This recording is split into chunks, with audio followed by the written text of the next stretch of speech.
अस्सलाम वालेकुम दोस्तों, आज 11 अगस्त है। मैं आपका दोस्त नदीम अकरम हाजिर हूं मिडल ईस्ट की 14 बड़ी खबरों के साथ। लंदन की सड़कों पर दुबई के हुक्मरान का घेराव है। मोखा पोर्ट पर अंसारुल्लाह का दूसरा खौफनाक हमला है और ट्रंप का ईरान पर पलटवार, मांग लिया अरबों का हर्जाना। वहीं अमेरिका के 22 ठिकाने तबाह कर दिए गए हैं ईरान द्वारा। ये तमाम बड़ी खबर आप लोगों के सामने आपकी स्क्रीन पर होगी, पल पल न्यूज पर, जो है आपकी खबर आपका भरोसा। जहां आप पहली खबर देखिए, सोशल मीडिया पर एक वीडियो तेजी से वायरल हो रहा है जिसमें लंदन में एक सुडानी नागरिक दुबई के शासक शेख मोहम्मद बिन राशिद अल मखदूम का सामना करता है। सुडानी व्यक्ति ने यूएई पर सुडान में हिंसा और जंग को बढ़ावा देने का आरोप लगाते हुए चिल्लाकर कहा, यूएई मेरे देश के लोगों को मार रहा है, मेरे लोगों को मारना बंद करो। इस घटना के दौरान अल मखदूम की सुरक्षा टीम के एक सदस्य ने गुस्से में आकर सुडानी व्यक्ति के साथ बदसलूकी की, गाली गलौज की और नस्लवादी शब्दों का इस्तेमाल किया गया। सुडान में जारी गृह युद्ध को लेकर यूएई की भूमिका पर लंबे समय से अंतर्राष्ट्रीय स्तर पर सवाल उठ रहे हैं और इस घटना ने सोशल मीडिया पर इस मुद्दे को फिर से गर्म कर दिया है। वहीं आप ये दूसरी खबर देखिए, यमन के मोखा पोर्ट पर अंसारुल्लाह का दूसरा बड़ा हमला। दोस्तों, यमन के दक्षिण पश्चिम इलाके में तनाव एक बार फिर बेहद बढ़ गया है।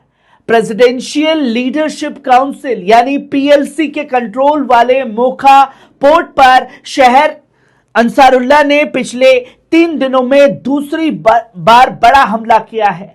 रणनीतिक रूप से अहम रेड सी के करीब मौजूद इस पोर्ट पर लगातार हो रहे हमलों से इलाके में सुरक्षा हालात गंभीर हो गए हैं और जंग की आग फिर से भड़कने का खतरा पैदा हो गया है। वहीं आप तीसरी खबर देखिए, ट्रंप का नया बयान। अमेरिका रणनीति में बयानों की जंग तेज हो गई है। राष्ट्रपति डोनाल्ड ट्रंप ने कार्यक्रम के दौरान डेमोक्रेटिक पार्टी के उम्मीदवार अब्दुल अल सईद पर निशाना साधते हुए उन्हें जिहादी करार दिया। मिशिगन के सीनेट पद की रेस में शामिल अब्दुल अल सईद पर ट्रंप के इस बयान के बाद सियासी हड़कंप मच गया है। अल सईद और उनके समर्थकों ने ट्रंप पर नफरत फैलाने और इस्लामोफोबिया का इस्तेमाल करने का आरोप लगाया है। वहीं आप ये चौथी खबर देखिए, डोनाल्ड ट्रंप का दावा, स्ट्रेट ऑफ होर्मुज अब खुला है और अमेरिकी नेवी का इस पर पूरा कंट्रोल है।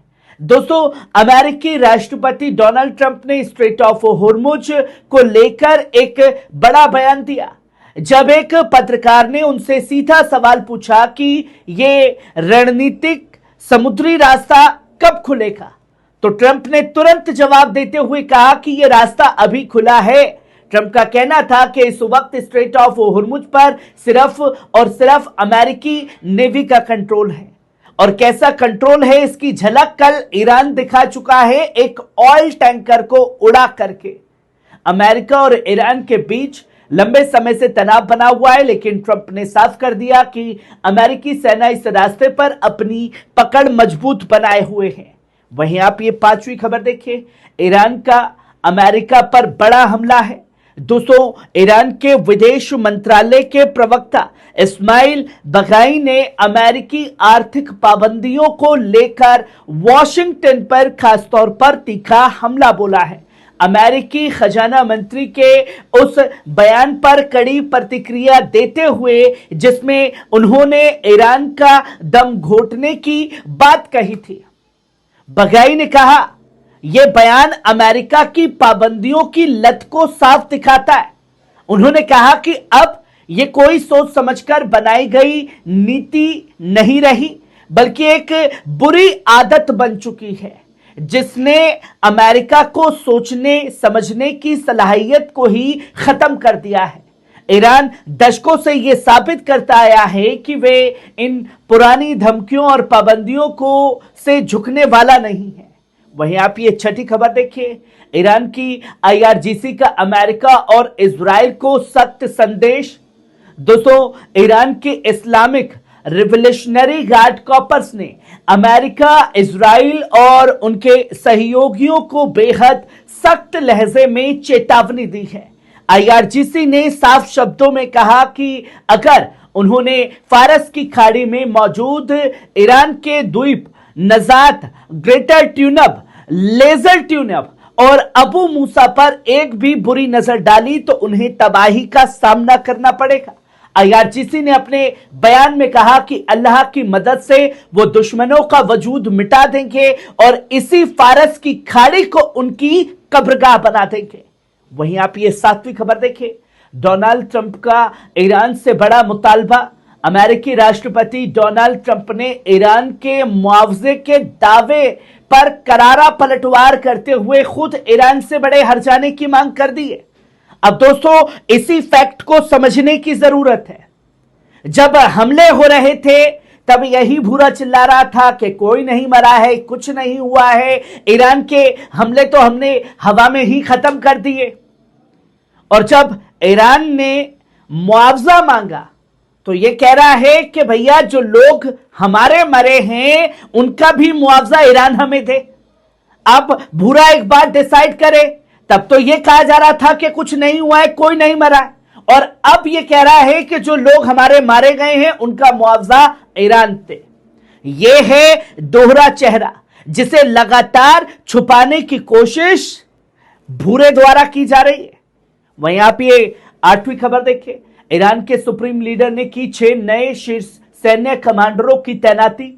दोस्तों, मिडिल ईस्ट में जारी भारी तनाव के बीच ईरान के सुप्रीम लीडर ने देश की फौज और इस्लामिक रिवोल्यूशनरी गार्ड कॉर्प्स में बड़ा फेरबदल करते हुए 6 नए टॉप मिलिट्री कमांडरों को नया ओहदा सौंपा है। इस फैसले के तहत अली अब्दुल्लाही को चीफ ऑफ स्टाफ और अहमद वाहिदी को आईआरजीसी का नया कमांडर नियुक्त किया गया है।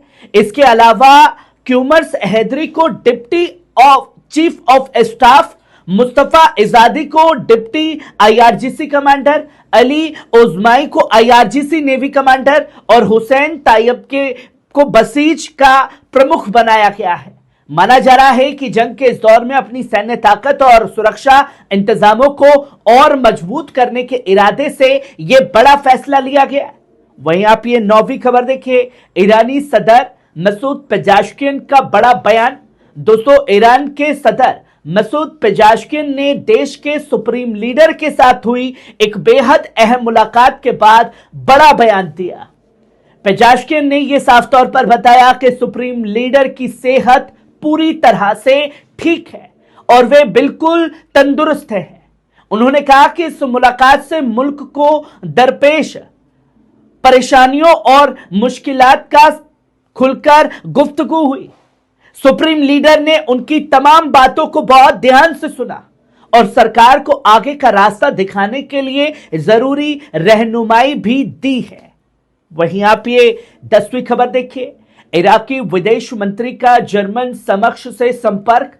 इराकी विदेश मंत्री ने अपने जर्मन समक्ष से टेलीफोन पर बात करते हुए मिडिल ईस्ट के मौजूदा सुरक्षा और आर्थिक हालात पर गंभीर चिंता जताई है।